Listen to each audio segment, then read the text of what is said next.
Okay. I technically have citizenship, but I live in D.C., so the ability to have a concealed carry permit is extremely limited. I'm trying to go through the process now, but I got to get enough death threats to get me in line. You can't just decide that you need or want a concealed carry permit. You have to convince some bureaucrat that he thinks you need or want a concealed carry permit. A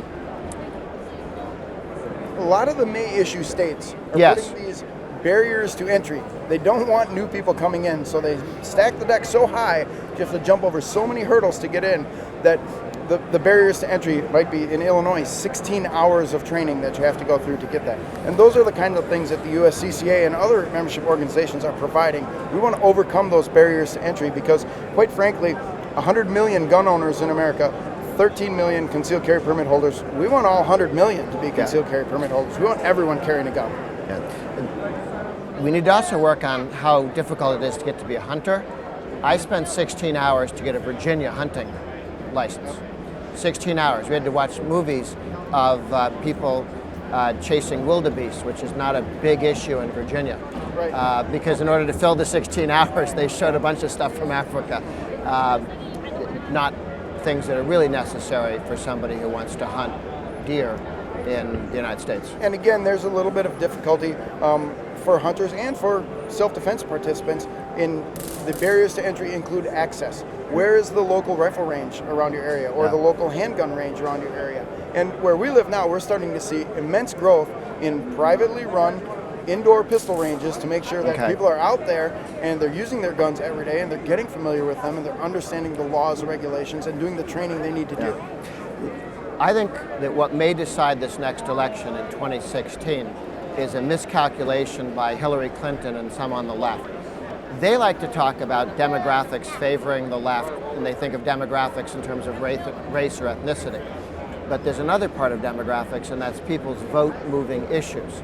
And for people with a concealed carry permit who didn't have one before, who now feel they can protect themselves in their car, driving to and from work, in their purse or the small of their back, it is a different person who has a concealed carry permit. One person years ago, you'd say, well, if something happened, the government would come and draw a nice chalk mark around my body. That's the government service provided afterwards. Others say, you know what, I'm going to get a concealed carry permit. I'm going to take control of my own life and my family's protection.